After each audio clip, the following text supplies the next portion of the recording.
By the end of this video, you will learn the science behind a perfect third shot drop, the single most important shot in pickleball if you want to consistently score points while serving. We'll go step by step through the key physics, common mistakes, and technique optimizations that separate average drops from truly professional ones. You'll also discover where to aim, how to control your power and height, and even how to choose the best spin for your drop. By the end, you'll know exactly how to make your third shot land in that perfect golden zone every time.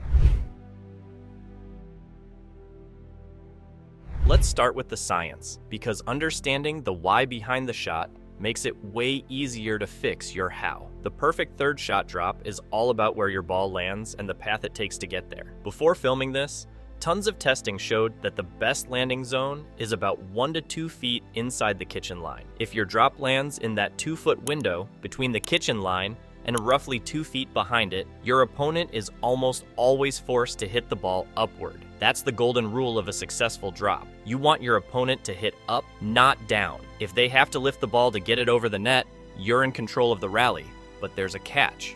Literally, taller players can reach farther over the net, so if you're facing someone with long arms, you'll need to bring your target closer to the net to keep the ball out of their strike zone.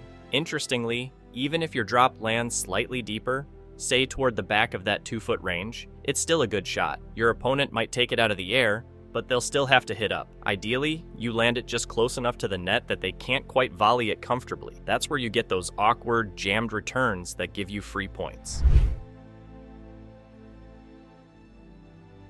Next, let's talk about the ball's flight path, and how high it travels over the net and where it peaks. After testing hundreds of drops, the sweet spot for the ball's height as it crosses the net is between 8 inches and about 18 inches above the tape. That's just enough clearance to avoid the net, but low enough to stay unattackable. At the peak of its arc, the ball should be directly above the kitchen line and about 5.5 to 6 feet off the ground. From that peak, it should gently descend into the landing zone, crossing the net at roughly 3 feet 8 inches to 4 feet 6 inches off the ground. In short, a perfect third shot drop has a smooth, shallow arc, not a high lob, and not a flat laser. Too flat, and it dies in the net. Too high, and you're giving your opponent a perfect attack ball.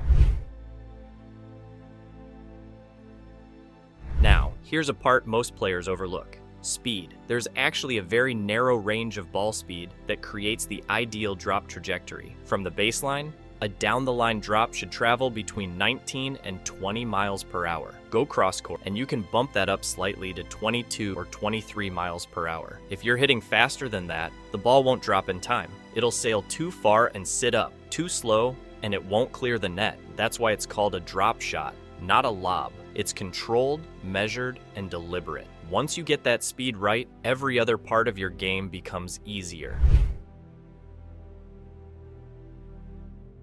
Before we fix your form, let's go over what not to do. The first and most frustrating mistake? Hitting the net. And there are 2 ways to make that happen. The first is hitting too slowly, even with a perfect arc. If the ball doesn't have enough speed, gravity takes over before it crosses the net. The second mistake is aiming too low. You might swing at the right speed, but if your paddle face is angled downward or your trajectory is too flat, you'll clip the tape every time. The opposite mistake is hitting too high or too far. A ball that floats high over the net might land in the right spot but still bounce up, giving your opponent a juicy, attackable ball. And if you hit it too deep, it won't bounce at all. Your opponent will simply volley it out of the air and end the point. So the 2 commandments of the third shot drop are simple. Don't hit too soft and don't hit too high. Sounds easy, right? The trick is controlling both at the same time, and that's where good technique comes in. Now, let's talk about spin, because the kind of spin you use changes how the ball behaves after it lands. You have 3 main options: slice, flat, and topspin. A slice drop cuts under the ball, giving it backspin. This makes it float a little longer and bounce lower, which can be great for control. A flat drop, on the other hand, has no spin. It's the simplest and most consistent type, though it can bounce higher if not hit cleanly. Then there's the topspin drop, the most advanced version. This shot rolls over the ball, causing it to dip faster and bounce lower. It's harder to execute because you have to swing faster upward to create that spin, but when done right, it's deadly. The ball dives into the court and stays low, making it almost impossible to attack. If you're still learning, start with flat or slice. Once you're consistent, experiment with topspin to add extra control and disguise to your drop. So there you have it, the science and the secrets behind the perfect third shot drop. Nail the right speed and arc, avoid hitting too high or too soft, and control your height through clean contact and forward momentum. Add in the right spin, and you'll have a drop that frustrates even the hardest hitters. Now that you understand the science behind the perfect third shot drop, you're ready to take your consistency and control to a pro level.